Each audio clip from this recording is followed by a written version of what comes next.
Hello, the Internet. It's Jack O'Brien, the founder and former editor-in-chief of Crack.com and the host of the new comedic news podcast, The Daily Zeitgeist, which, as the name suggests, is daily and sporadically in German. If you like Cracked, How Stuff Works podcasts and want to get your news from some of the smartest and funniest comedic and journalistic minds around, well then, this show is going to make you all over the place. Yeah, I don't think we can use that. Sure we can. Go to Apple Podcasts to listen and subscribe.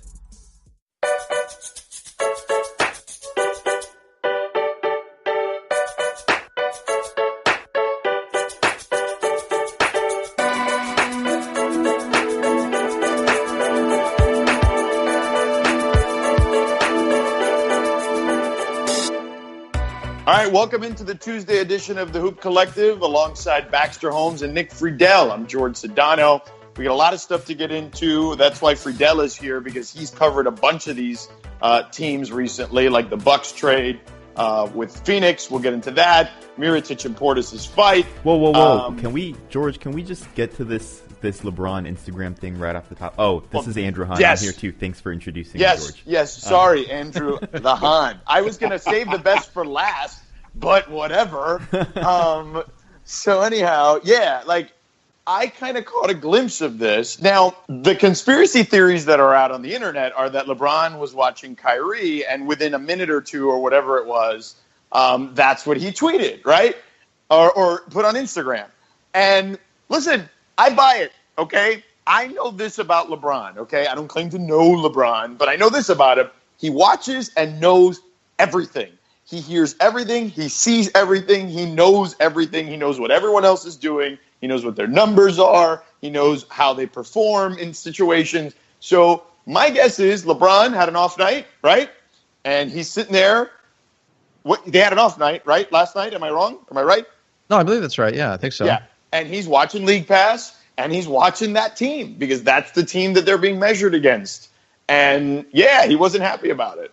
Han, do you know, because you're the youngest one here, do you know what the Arthur clenched fist meme is? I know what it stands for, clearly, because clenched fist means you're angry, but I never watched Arthur. That was after my time. So do we know what the hell that actually means? I also did not watch Arthur, but on knowyourmeme.com, it says basically a humorous but serious method of conveying frustration or anger about a situation, and the sequence of events as to why LeBron posted the Arthur's Fist meme. Moments before posting that with the caption mood, LeBron James also liked a highlight on Instagram of Kyrie scoring a season-high 35 points in the Celtics win over the Hawks. Boom! There you go. There you go. There it is. Case solved. Done. So there you have it. We got you, LeBron. We know what you're up to. All right. So what the hell with this trade?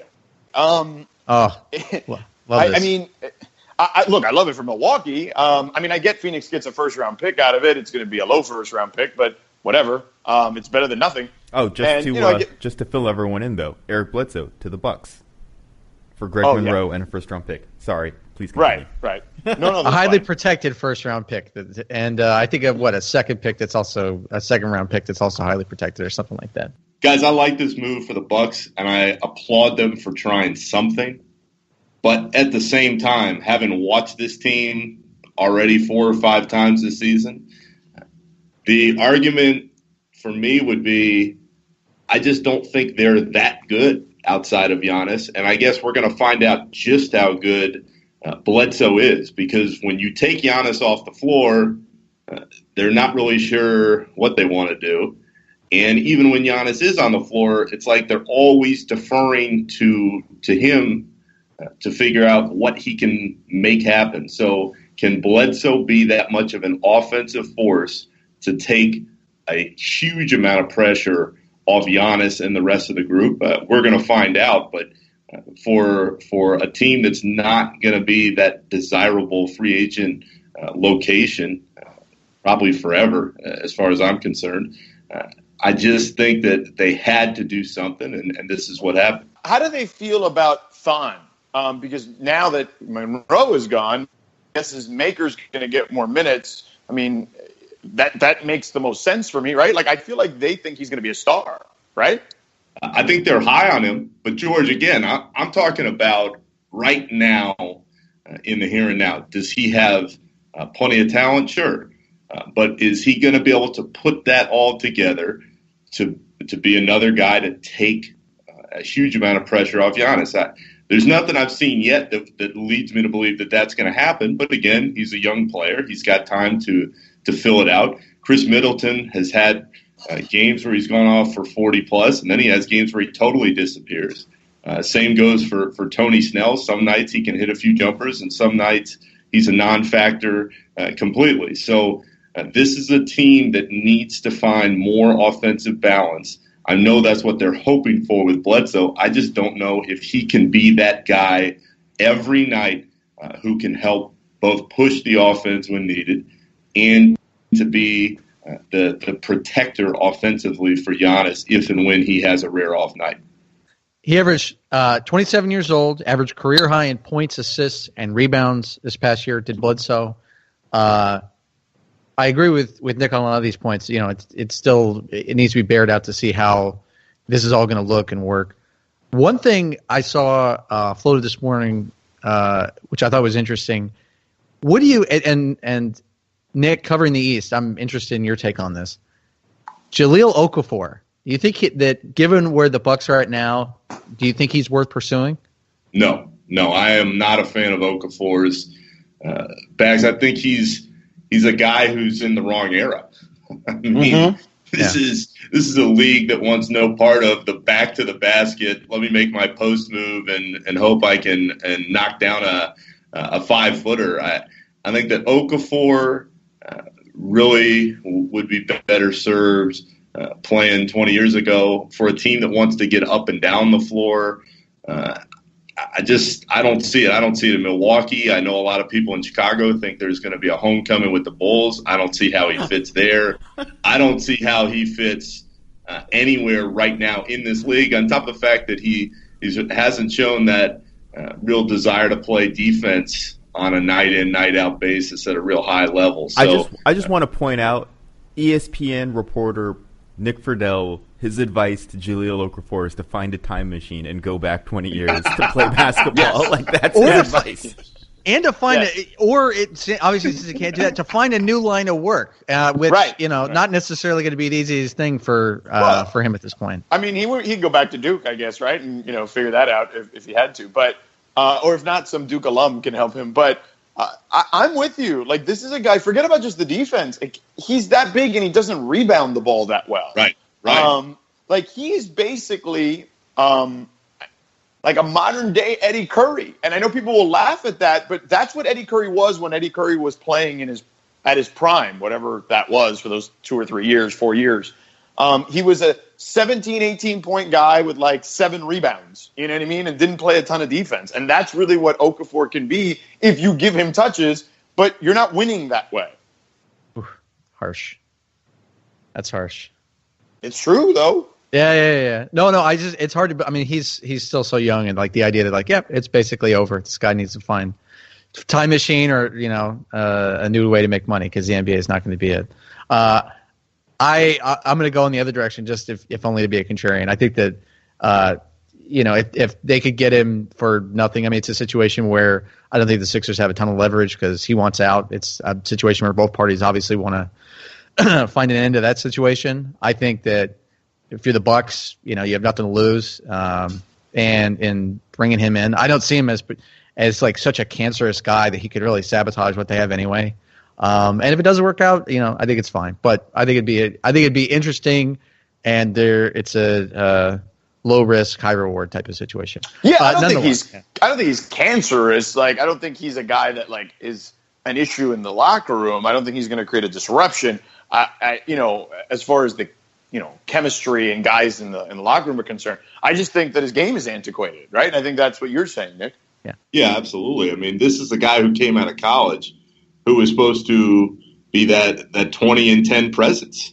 I mean, the guy that a team could build around for a long time, and he hasn't shown that. He hasn't shown to be that kind of player. On top of the fact that the way the game has gone, it's up and down and jump shots all over the place. So, yeah, I'm not expecting much from Okafor from here on out. And, Bags, to your point, a team could take a chance on him, but what are they really getting at this point if they're trying to go up and down and change the flow of their offense? To bookend this Bucks conversation, Nick, what's the ceiling for Milwaukee now?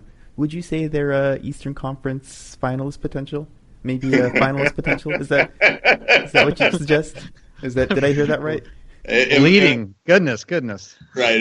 No. No, Mr. Hahn, I am not suggesting that at all. I think Giannis has a really good chance to be MVP this season because part of any conversation with the MVP, having lived this with Derrick Rose 6-7 years ago, is the narrative that goes with it. I think people love Giannis's story and love how good he has become and continues to get better over time. I just am not a believer in the other pieces on that roster right now. And let me ask you this. It's like Nick, we all are to see Bledsoe, but I don't see the rest of it. Nick, let me ask you this. You're around there. Like, is Kidd good? Like, is he a good coach? Because I don't know the answer to that. George, from what I can gather, the players seem to like him. And I always think that helps certainly when you have Giannis's backing as the star guy, the players seem to get along well with him. I couldn't tell you in the 4 or 5 games I've watched if he's made all kinds of different adjustments and he's the guy to lead them into the future. But his track record has proven over time that he works well with some point guards. So I think he'll work well with Bledsoe, and maybe he can turn into the type of coach who can stay in Milwaukee for a long time and help build up Giannis's legacy. But as far as the X's and O's go, I'm still looking for that answer just like you are. Okay. Yeah, because I can't tell. Like, when I watch them, like, I'm like, you know what I mean? Like, I don't think he does anything egregious where I'm like, oh, man, he stinks. But I also don't think I've found myself saying to myself, oh, wow, that was really smart or innovative, right? Like even with guys on bad teams, like a guy like Rick Carlisle, right? Like when you're watching him, they're on a terrible team. They're 1-10. But you know what he's capable of when he's got a decent roster. He gets a lot out of guys, and he's great at drawing up plays, particularly defensively, drawing up a defensive scheme. Like, we know what he's capable of. I just don't know if we know that about Jason Kidd, and we're, several years now into Jason Kidd as a head coach? Yeah, the only anecdotal evidence there, just being around the first month of the season here, Jason Kidd in his mentality is very old school. We had a conversation he and I did a couple weeks back, and he said, I miss the days in the league where guys played over 40 minutes because there's been a lot of flack already at just how much he's using Giannis in games. And he's like, the league has just changed in that regard.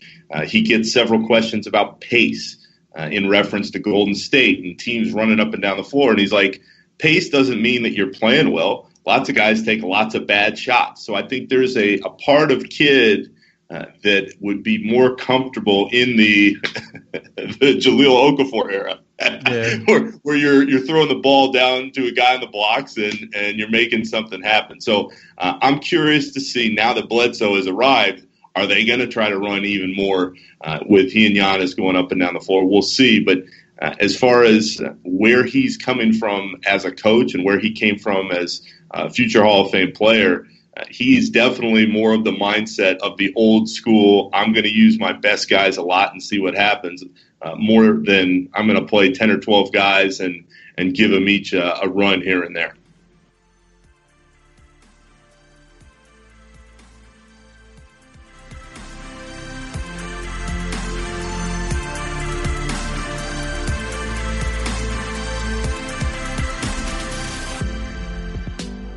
Georgia, that's a very good segue for speaking of coaches that want to play their guys into the ground to get to the Wolves. I got another guy. A guy that Nick knows very well. Yeah, a guy that knows him really well. Yes, I saw them chumming up together at Summer League in Vegas.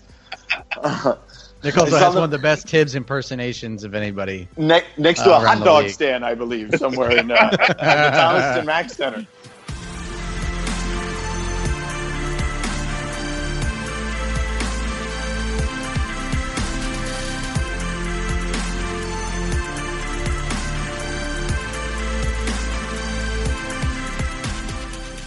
Go ahead, give us your Tibbs. Let's go. You've got to have a good one.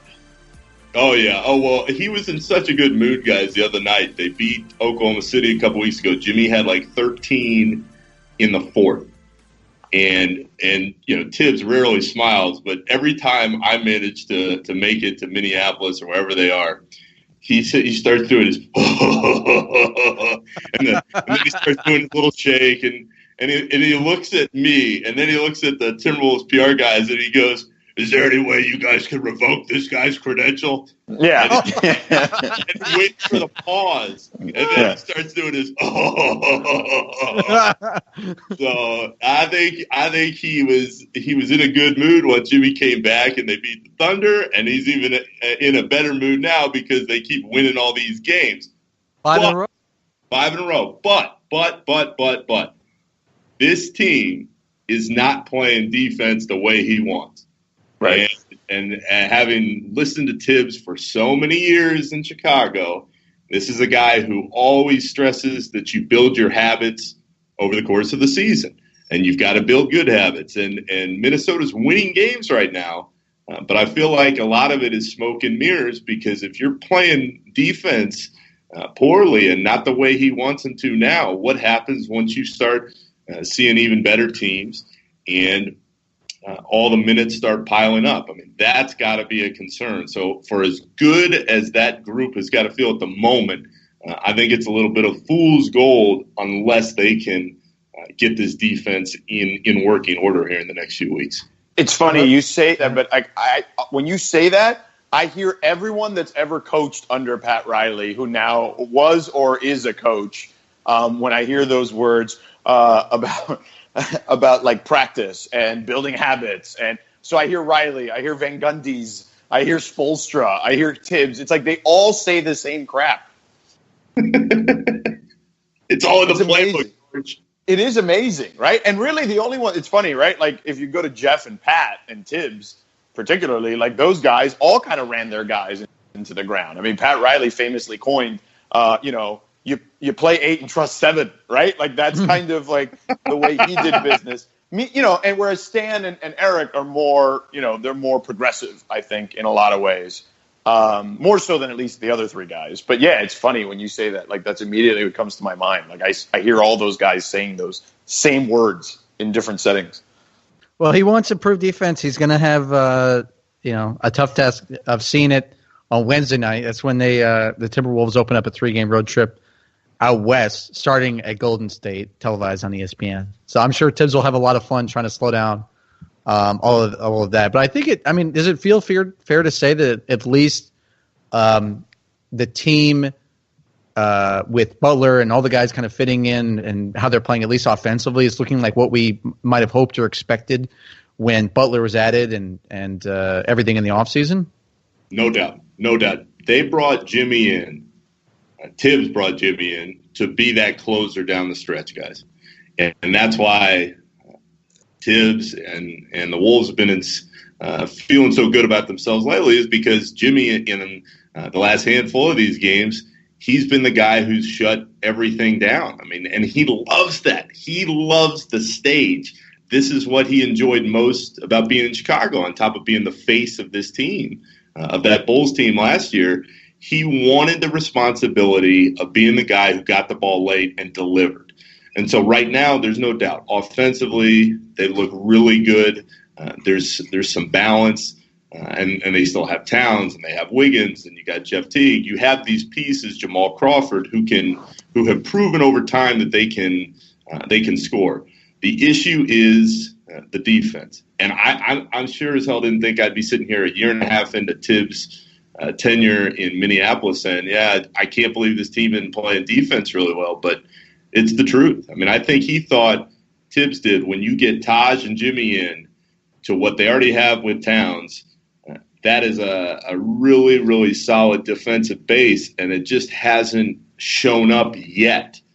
And that's why I'm curious to see how it turns out over time, if Tom can get these guys to play at the level he wants them to every night, or if they're just going to run and gun with everybody else in the West. Well, a little small sample size theater. Right now, through whatever it is, they've played, 11 games? They're 25th in defensive rating, okay? They're allowing the highest field goal percentage in the league, 49.5%. That's clearly not great. They give up over 15 points a game in transition. That's second worst in the league to Phoenix. So, yeah, that's the type of stuff that you're like, wow, really? Like, that makes very little sense. But I do think it's something, Nick, you weren't here last week, but we were talking to Ian and Royce about this squad a little bit because Royce got a chance to see them against the Thunder. And that's what happens when you have young guys still. And I know Tibbs at the beginning of the season was like basically saying we don't have time for them to grow. But, you can sit here and talk about how you don't have time for them to grow, but it's just the natural progression and evolution of life in any aspect, certainly in the NBA. Yeah, you better find some time. I mean, no guy appears on the scene and can do exactly what he wants them to do. I mean, Taj Gibson, guys, tells the story of his first years in the league in Chicago. Tibbs barely spoke to him because he wanted to make sure that Taj knew what he was doing. And once Taj proved that he knew what he could do, then Tom started to talk to him a little bit more and pull him aside and give him some pointers here and there. So it's all trust with Tom Thibodeau. That's the reason Jimmy Butler and Taj Gibson are there, to serve as kind of the Tibbs translators for the rest of that young group. It just, can they get them to do it? And up to this point, I mean, Towns is an unbelievable player, but the rest of that young core, going back to last year, they just weren't picking up what he wanted him to do. So that will define their season. Can they play defense better than they've shown in the first month or so here?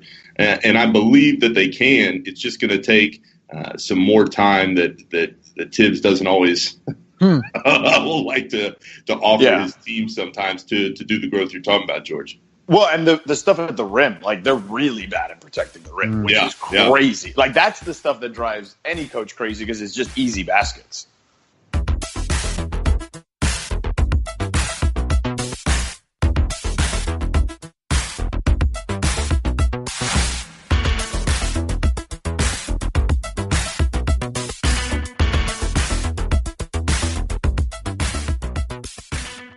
Nick, you're up in Toronto right now. Bobby Portis is coming back, I believe.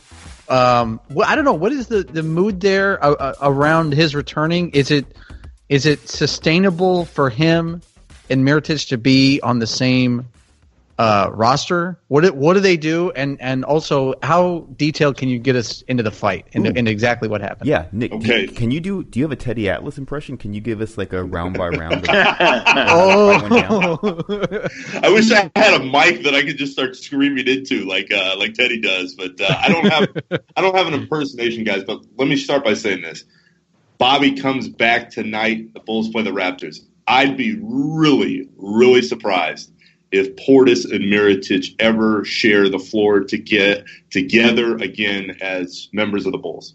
I'd be really. Are you serious? Not a minute?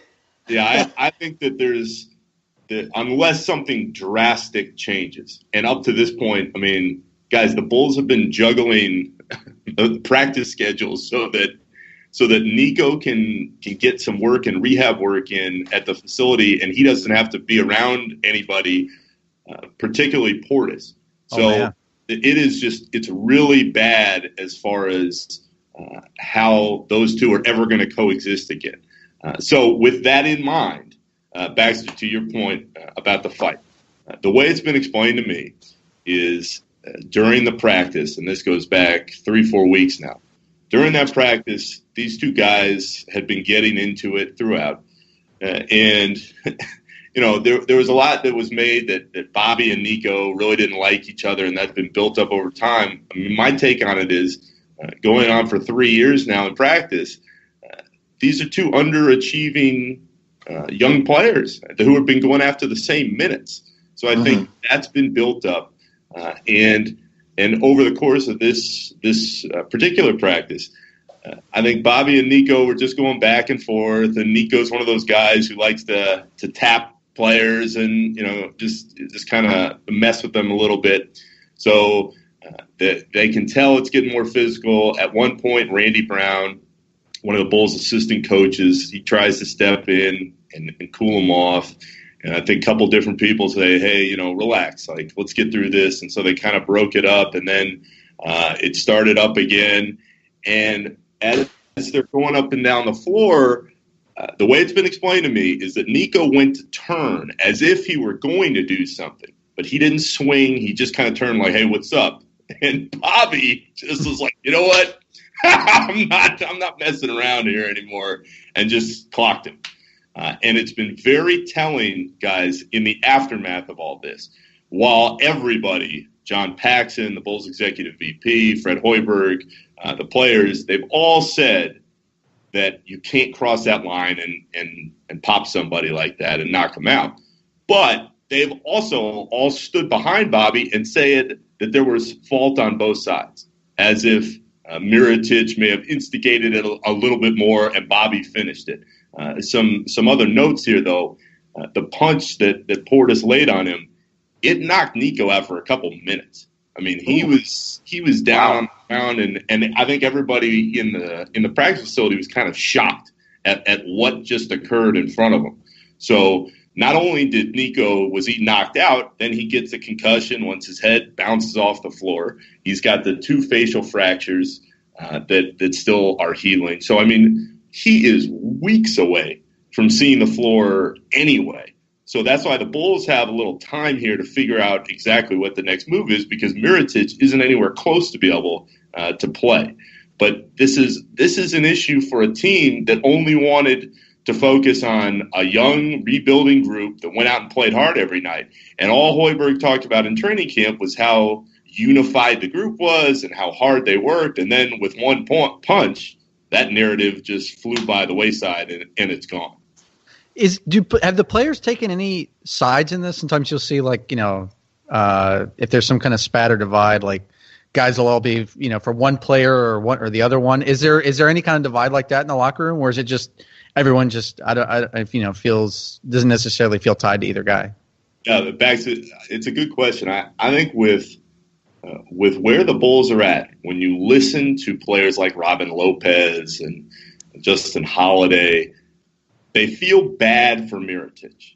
They know that in no workplace is it okay for you to slug another one of your coworkers. Having said that, these guys have all gone out of their way to say Bobby Portis, and this includes John Paxson, Bobby Portis is not a bad guy. Bobby Portis is a member of our team, and he's going to continue playing after he served his suspension. So I think that they all feel bad at the end result of what occurred, but I've really gotten the sense that they've tried to stand behind Bobby because, frankly, guys, we're being honest, I don't think that Mirotic, not only within the locker room but throughout the organization, has been the most popular guy over time. He just kind of rubs people the wrong way, and when you do that and you're not performing on the floor, that's when you don't get the benefit of the doubt from a lot of people. And I think that's what's happened for Nico over the course of the last couple of years. And it's all kind of come together now in the aftermath of is really just an ugly black eye, frankly, for the entire organization. Literally. That's funny. Yes, literally, yes. Wow. What is it with the Bulls and wanting to punch teammates? There's always something going on with this team, George. And it's it's sad. It's usually off the floor. Right. The most famous was Jordan and Kerr, right? Like before that. Right. Yeah. I mean, and look, we've all heard the stories over time. And I was listening to Rondo talk about this the other night after the Bulls Pelicans game. It's not like fights don't occur in the NBA. Mm-hmm. Fights occur a lot in the league. The difference here is it rarely has the impact that it did in this case. I mean, rarely have you ever heard, aside from maybe Rudy T and Kermit Washington, where one player clocked another so bad that he broke his face, and certainly not with teammates. So that's what the difference is in this. Obviously, it's just it is crazy that always with the Bulls, they want you to focus on the game, and they want you to focus on what's happening on the floor, and then in one fell swoop, it's gone. It's like last year, George. Like I think back to Gar Forman talking about how much he felt that the Bulls players would respect Dwayne Wade and how good of an influence Wade would be on that young team. And then Wade goes and rips all the young guys. And most of those guys couldn't stand him at the end. So it's a sad state of affairs, and it only heightens the same question I've gotten in the last few weeks as I've traveled throughout the league. And this is from scouts and from other people that have seen the Bulls mess from afar. The question is, how much control does Fred Hoiberg have? Come on. Well, that's great question. That's the key. It's like the answer is zero, right? Like very little, if not zero. It's never been enough. And on a personal level, Fred Hoiberg is a good and decent man. It just hasn't worked for him in Chicago. He doesn't have the personality as far as this group and this team has gone for 3 years to command the locker room. He doesn't have the presence that he needs. Look, Nick, he's not an NBA coach, okay? He's a college coach. I'd agree with that, Coach. I would agree with that. He lost the locker room the minute he lied about Joakim years ago. Like, you know what I mean? Right at the very beginning. Yeah. That's a it's been downhill ever since, yeah. Yeah, but that's a rookie coach move. Exactly. Like, immediately once that happens, like, guys know. Like, they're just like, yeah, this guy, like, he's a clown. You know, like, and I'm not saying that I think he's a clown, but that's just how players act and think. Yeah, and the brief, the synopsis there for those that don't know that story, George, because you're absolutely right. Zach Lowe did an interview with Fred before the second game of the season, and in the interview, Fred tells Zach Lowe that that it was Joakim's idea to come off the bench. And Joakim is a very, very proud player. He had gone through a lot of rehab on his knees to get back to a point where he felt like he could contribute. And I think it really pissed him off. It really pissed Joakim off because as I've heard this story now several times, Fred said, go with the version. He was telling the media, go with the version that you like. As far as did Noah come to you or did you tell Noah? I've been told many, many times that it wasn't Noah's idea. I mean, Fred said, hey, you're coming off the bench, and that's how it is. And so, George, you're right. From that point on, and this is the beginning of Fred's first season in Chicago, from that point on, players are like, what?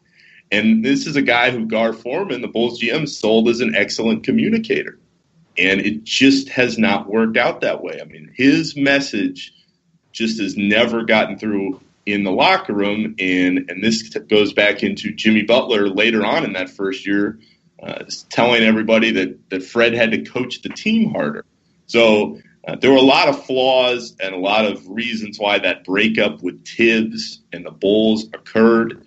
But one of the issues as far as player to coach-wise was never that Tibbs couldn't get his message across to his team. And I think that is really, if we're breaking down where Fred Hoiberg has struggled, both with the Bulls and on a broader note as an NBA coach, that the message and the style he wants isn't always what you see on the floor, and he just doesn't have that respect that he needs internally. You know how I knew this was going to get into Hoiberg slander and criticism? It's when Friedel said, Fred Hoiberg is a good and decent man, and I have never heard that phrase said followed by just immediate praise afterwards. It's always like, let's set it up here. I'm about to sling some dirt. But he is a nice man. He's a good guy, yeah. Yes, it's like the phrase, he means well.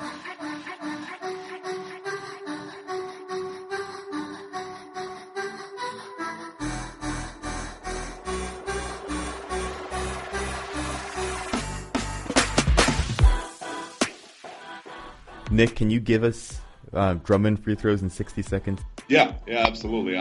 Andre Drummond the other night, guys, had that game. I believe it was 14 for 16 from the line. I talked to Idan Ravine, who is one of the trainers that Drummond worked with over the summer, and he said that they went into the gym trying to improve him as a player first and foremost, not just getting into the free throw aspect of it. They worked on the mental aspect of trying to get him to take a deep breath before he took these shots. But when you talk to some of the Pistons staff who have been around him, they think one of the biggest keys for him in the summer is that he's kind of clearing his mind before he goes to the line, and then he's bending his knees lower than he has at any other point in his career. So they feel like that's the big key from a technical standpoint, that he's not just throwing kind of darts off the rim or off the backboard anymore. And the guy is playing with an immense amount of confidence, and that is permeating throughout the locker room. Anthony Tolliver told me that it changes everything the team wants to do because now he's not afraid of going to the line anymore. So that has really helped the Pistons, and it's one of the reasons why Drummond is playing so well to start the season and shooting so well from the line. He was shooting 39% from the line last year. He's at 75% right now. It's an incredible leap. I'm sure LeVar Ball would say if he played more in the fourth quarter, though, he'd shoot 90% from the free throw line. Yeah, something like that. Jeez. All right, I think we're done here then. Thanks, Yes, Nick. sir. Enjoy Toronto. Bye, guys. Thanks for having me. Thank you, Andrew. Thank you. We'll talk to you all next time. See ya.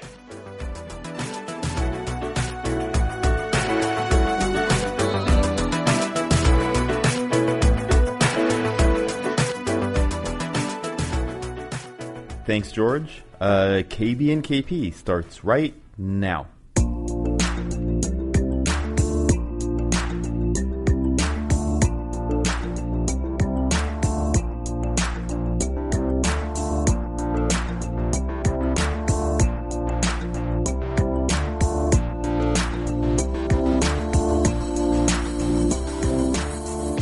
Okay, are we recording? We are recording.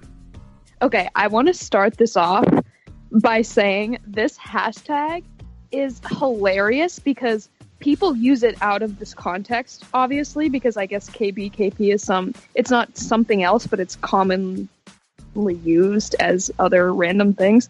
So if you click on KBKP, which I did this morning, there's like one of the first tweets that pops up is question of 5 in hashtag KBKP.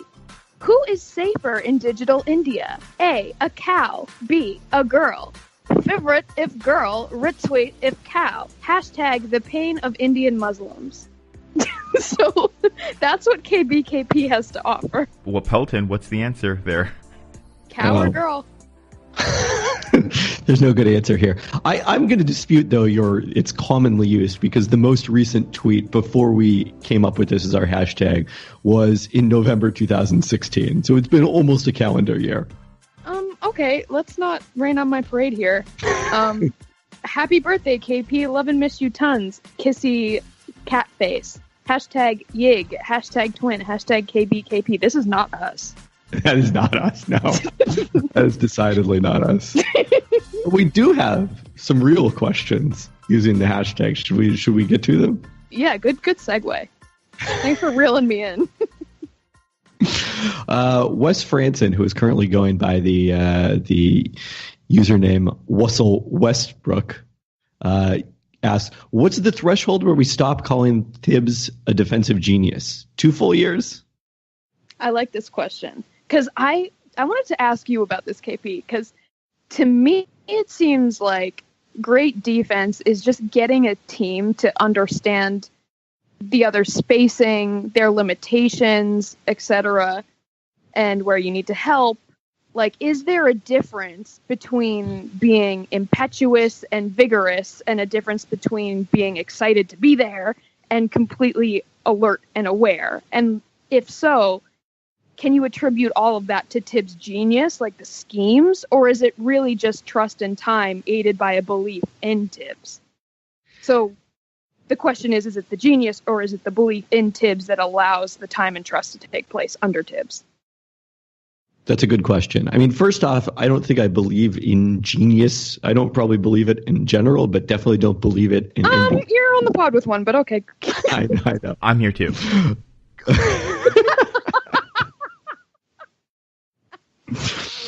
But I can't remember if this is a Tibbs phrase or if it's just a Van Gundyism, but I think it's a Tibbs phrase. The magic is in the work. Like we often talk about, like Rick Carlisle is a wizard for what he does with point guards in Dallas, and so-and-so is a genius. Like no, it's not that. It's the work, and Tibbs works incredibly hard and devised this system that was genius in terms of being ahead of its time. And the other aspect of it is, like, you look at those Boston teams in particular, and then the Chicago teams too. I mean, they were so bought in defensively, like you're saying, Right. Which it starts with Tibbs and his focus on it, but also included some of the defensive leaders on those teams. KG, the model he set in Boston, and then Joakim Noah and eventually Jimmy Butler, Taj Gibson, all those guys in Chicago. So how much, I guess the one question is then how much of Minnesota's defense being so bad is the fact that they don't have that guy, at least among their stars. Right. Or, so I guess it's a defensive genius in basketball equals someone who makes a scheme or a plan ahead of its time and they get dubbed a genius. But then after years, when that becomes adjusted to, their genius becomes questioned, but people still buy into them because of their previous achievements. That's interesting. I would like to bring this question up one level and thank you. Oh, all right. We'll move No, I'm on. just kidding. Bring it up. No, bring it up. So you have scheme-oriented coaches like Tibbs, who's a defensive coach, and you have on the opposite end Mike D'Antoni, who is an offensive guru. Right. At what point do those coaches make themselves irrelevant if this is a copycat league and everyone adopts that style? It's not necessarily the coach anymore. It's the strategy that they bring. Exactly. So, exactly what. Yeah. Yes. But then we say that, but then D'Antoni gets to Houston, and now they are again ahead of the curve. So some of it is also about being in the right situation. But are they ahead of the curve? Because Golden State is the. I mean, they've evolved what D'Antoni has done. D'Antoni is just doing his version of the 7 seconds or less model to a hypercharged degree, while Golden State has taken those methodologies and motifs and kind of expanded upon it in the modern NBA. I mean, I think that, to use this term again, the genius of what Golden State has done is to be able to do that and be elite defensively. Which it's in the charcuterie. Well, yes. Shots to What back cheeses are you consuming in Houston? And do you pair it with grapes? I don't feel like Houston's a big cheese town. That's just not my Well, style. then say goodbye to their offense, Kevin, because come playoffs. But you can't say Houston's not ahead of the curve, but they're taking more threes than they are twos this season. Are they taking more Cheese Whiz? Cheese Whiz is my version of charcuterie, by the way. My Roxbury trash. I'm like, let's go to 7-Eleven and make a charcuterie. Nacho cheese. Cheese Whiz and Ritz crackers, is that the Roxbury charcuterie plate? Yeah, that's how we come up with all of our offensive schemes in Roxbury on the courts back on Lennox. It's got to be salt shakers. Salt shakers. That was the original charcuterie. It was salt shakers. So we didn't answer the actual question. If the Timberwolves are not good defensively this year, does Tibbs still have a reputation as a defensive guru? I mean, I guess, yeah. He has a reputation because because of what he's done, but I'm not sure if you mean reputation like something that people keep leaning on and wanting to buy into. Maybe not. Yeah, that's pretty much what I mean, I think. All right. Next up, Vibish asks, where would you rank Kyrie as an MVP candidate, or is it, presumably meaning the Celtics' 9-game winning streak and the league's best record, just a ton about Brad Stevens' system, to again go into that, and how Jaylen Brown, Jason Tatum, and Al Horford are playing? Does MVP stand for most vapid proposition? I don't know, man. I get it. Like he's used a lot in Boston. Kyrie's a great player. I can't say anything untrue. It is true that he is a great basketball player. Great but offensive basketball player. Yeah. But he's been better defensively this year. He's unquestionably been better. Comes KP on the Kyrie train. I mean, I don't think he's an MVP kid. I mean, I haven't updated this with Monday night's game, but he was like 13th in WARP going into that. So, behind Clint Capella, who I have not heard mentioned as an MVP candidate. How do you feel about him in Boston as like, do you really like this whole dribble, blah, blah, blah? Because, like, my feeling about Kyrie is, like, when that works, it's great, and he gets praised and whatever. But the thing that I don't like about him as a player that I've noticed is he's one of those guys that just doesn't really know when to cut it out when he's having an off night. Like, he can't let his dribble dreams die, which is an alliteration, by the way. And I think that becomes detrimental to a team sometimes because it's great when it works, but sometimes I feel like he doesn't know when to give it up and let his teammates take over. Do you feel the same way about him? Yeah, I've definitely had that concern. I mean, I think he's found a pretty good balance. And can you be an MVP knowing that about him, especially that quality? I think he's found a better balance this year in terms of, we have seen some of that like really good Celtics ball movement that I think is what Brad Stevens ideally wants. The question to me is, if he's playing next to Gordon Hayward, who's someone else who does need the ball in his hand more than, even Tatum and certainly Jaylen Brown at this stage of their careers, then does that let Kyrie go to work 1-4 flat? Does that work? Right.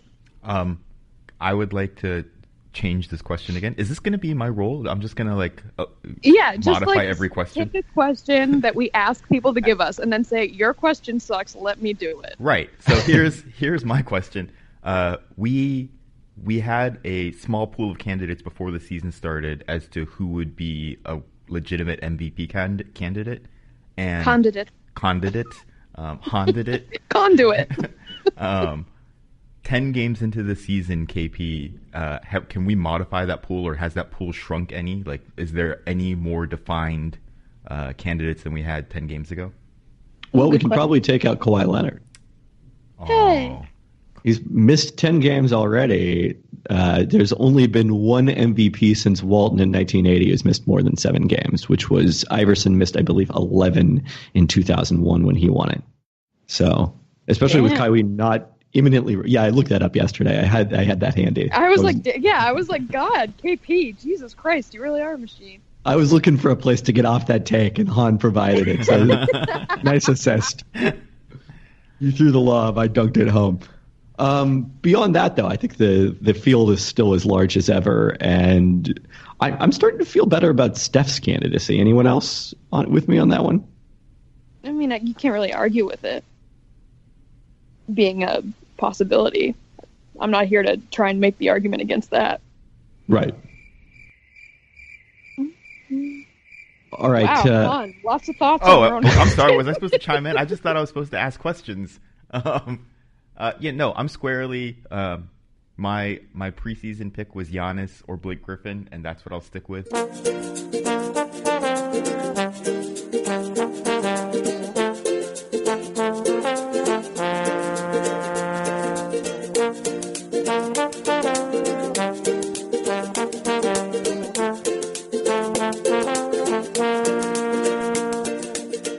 Wait, do you know that this podcast now is just like, picture a paddle boat, and KP and I are just trudging along, doing all the work, paddle, and Han is with a lemonade in the back, just like screwing up our questions, not having any input, and Kevin and I eventually get us to shore, thank God, but it is with no help from you, Han. I've always relied on the kindness of strangers.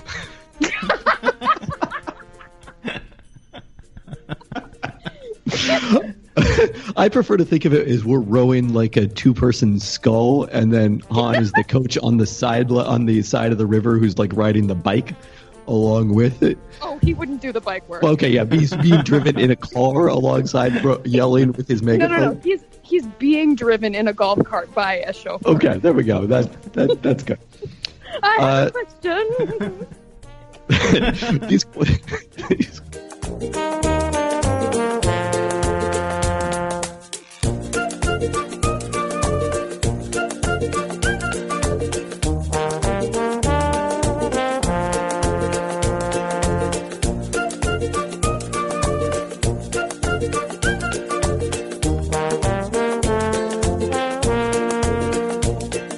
These questions have been too basketball heavy so far, I think. Agreed. So, Dave at Benchmob DC asks, if Kaylee had to choose a current NBA player as a pub trivia partner, who would it be?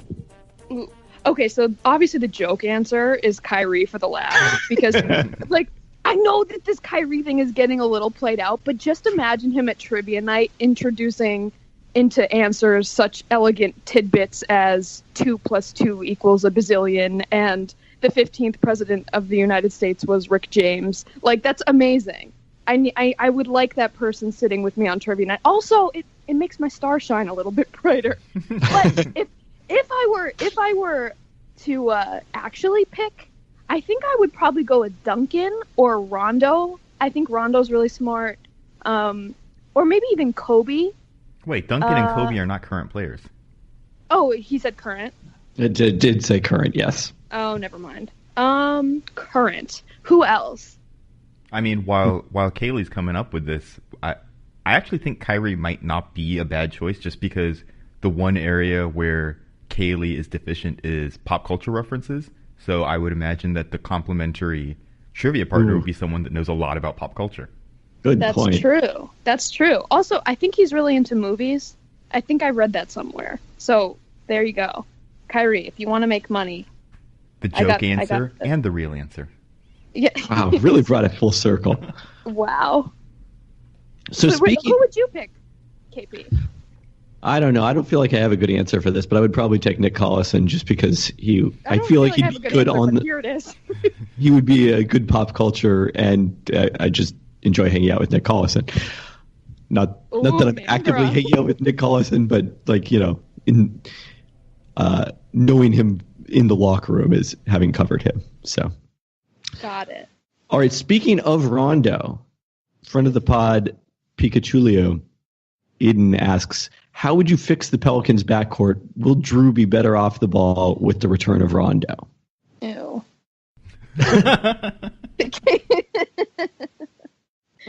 Yeah, I just don't get this whole let's only play Drew Holiday as a shooting guard thing. It strikes me as very George Hillish, like when the Pacers were constantly trying to find other guys to like run pick and roll, and like the guy who's our point guard who did it really well that year where Paul George was injured. No, we can't possibly do that and let him play. And then he went to Utah and was great, and now is not great so much. But that's neither here nor there. Pacers always make the right decisions. Oh. The choice of consultant was very questionable a few years ago. Rondo, it will be interesting because he'll create such a totally different dynamic because right now, basically what they're doing is playing Cousins and Davis almost as their ball handlers. And when you've got Rondo, you can't do that. So I really am not sure what this offense is even going to look like. Yeah. I'm very confused by the Pelicans and have been for a year now. So... And I haven't watched much Pelicans. Is there a point to even trying to figure out the Pelicans? Like, isn't the foregone conclusion that this is just going to be blown up come deadline or off season? That's exactly why because I used to really care about Anthony Davis. Like, I really cared about him. He was my favorite player in the NBA for a while. And then I guess this makes me a bad person, but when he got injured, I was like kind of over it because it just really disheartening, and I guess I just kind of moved on to my other favorite players, such as Pat Beverly, Dog, TJ McConnell. Oh, TJ McConnell is my boy. Like, he just got married to my best friend Valerie. Congrats to the two lovebirds. But I just stopped caring. I don't know. Like, and then when Boogie got there, I was even more confused. Rondo's confusing. The whole thing is confusing. I don't get it. So I guess I stopped caring because it looks like they're just gonna blow it up at some point. Yeah, you'll care when he goes to play with Kyrie. Oh boy. All right, our favorite person to ask questions. Ooh. It's been a while. Oh, you don't really use the hashtag. Sean Rosales asks. Sean Rosales. He asked actually on which team would Bledsoe's impact be felt the most, but he asked that 5 hours ago, and that has since been rendered moot by the fact that Bledsoe has been traded to the Milwaukee Bucks. So I figure we should probably just touch on this trade quickly. Yes, how do we feel about that? How do we feel about that? KP, give me my opinion. I can't wait to tweet it out later as though it's mine. Well, first off, that opinion is behind the paywall, but check it out on. I mean, what's interesting about this trade is, the concept of the Bucks giving up Monroe, I think is the most interesting aspect of this because, they clearly obviously would have wanted to give up Teletovic or Dellavedova or even John Henson, one of their long-term salaries, which would have been better for them next summer in terms of managing the luxury tax. But then also, like, Monroe is this important part of the team right now, and it's a win-now move that doesn't help you win as much because you also got rid of Monroe, Right. That makes sense to me. That doesn't make sense to me at all. Why? Because Greg Monroe, Being controversial. I mean, I guess he's like a second unit scoring type asset. But if the Milwaukee Bucks win now goal is to try and beat the Golden State Warriors or the Boston Celtics. Whoa. Golden State Warriors. Let's all remain calm here, huh? I'm just saying that They're Greg Monroe below does not 500 now, aren't they? They do not fit in the Greg Monroe is not a part of the puzzle to do any of that. And so if you're putting out this hybrid small ball lineup of Eric Bledsoe, Brogdon, Chris Middleton, Giannis, and like Jabari Parker or Thonmaker or Tony Snell, like that is a more versatile lineup that you want to roll with. Like if Greg Monroe is the only thing you have to give up to do that, then to get a second playmaker like Eric Bledsoe. My guy Eric Bledsoe, Tribe Called Bench, go Clips. I've just turned into Marcellus Wiley right there. That's terrible. I think you should have a controversial opinion every episode, and we call it #controversial. I don't even think this is a controversial opinion. Is the problem? I'm not sitting here saying no, that, it's not controversial. It's controversial. I mean, I get what you're saying, Han, but like Monroe did play more last year during the playoffs. I think even during the regular season against Toronto when they took that series to 6. So I mean, there's going to be matchups where you would have needed him in the playoffs. I mean, the other question here is how much then can Jabari, when he comes back, like take over Monroe's role as that bench scorer? Yeah, I guess so. I don't know. If on face value, if you say Greg Monroe for Eric Bledsoe, I would say yes, please, thank you. Well, yeah. I'm not saying that. Like, it sounds like that's what you were saying. But it's relative. Talking about the system, Han. It's relative to what I was kind of expecting in this trade, and then also the fact that it's not Monroe for Bledsoe straight up. It's Monroe and a pick, and I guess a second round pick. We all know that picks don't mean anything anymore. So what do you do with them? It's like it's a piece of paper and it's so far away. I can't think that far into the distance. I need to. Oh. I can focus 6 hours ahead. That's about it. Oh, Sam Hinkie wishes he was in your fantasy league. This question comes from Rapetzel, who follows KP but not KB. So there's the first issue. Andrew, Han, could you please check if she follows you? And while you're doing that, she says, in Chicago, want to see some good basketball live, but can't afford Warriors tickets. Been there, I am there. Recommendations on teams worth catching live when in town? So I feel like I always have an interesting perspective on this because like most of the time media members like, I'd pay to see them play. Well, we don't have to pay them to see them play. But in my case, I do have to drive 2.5 hours each way to go see teams play. So that's a pretty good standard. I mean, Lonzo and the Lakers definitely met that criteria, especially since they were in Portland only once this year. Even though I wasn't as thrilling as I was hoping, I would say Milwaukee is high on my list. So I think the Bucks are a good choice when they come through Chicago. New Orleans was pretty entertaining. That's the other team I've seen so far this year. I mean, Kristaps, I think has probably moved into that kind of must-see territory, despite not being the same kind of like, Cleveland, Golden State draw. And then, the Clippers have been pretty entertaining, I think, to watch. So I'll give Han some love there. Come. I would like to add one wrinkle of if she's in Chicago, isn't Milwaukee like a 55-minute drive? So Right, especially depending which side of Chicago you're on. Yeah, it could be very easy. Go to Milwaukee and watch the Bucks play any of the teams that KP just mentioned, or Bucks Celtics. I'm sure would be great, and the tickets are probably cheaper. So that would be my suggestion. And then never watch the Bulls. Yeah, and then that way you don't have to watch the Bulls. Exactly. That's perfect. Helen just solved all your problems. Follow me. And just to bookend it, she in fact does follow me, Kaylee. So. Are you serious? Rapunzel, whatever the heck. Man, come on. We have the same color hair. What's up? All right. Hopefully we rectify this by the next time we do this so that KB can happily answer Rapetzel's questions. Have we settled on hashtag KBKP? Is that still in dispute? I feel good about hashtag KBKP. So do I. And so does a lot of Twitter. Okay. But not since November 2016. All right. Facts, get out. There we go.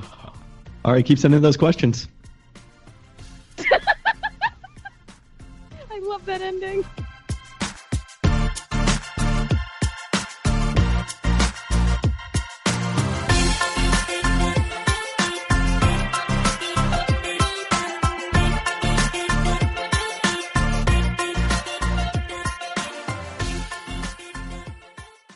Computer, execute 12.4p operation. Optimizing algorithm. Running encryption packet alpha. Night. Oh, I don't feel so good. What is it, computer? Is it hot in here? It feels hot in here. I feel a little clammy. I should lie down or something. A computer with a virus? Surprising. What's not surprising? How much you could save by switching to Geico. Those oysters Rockefeller were a mistake. Geico. 15 minutes could save you 15% or more.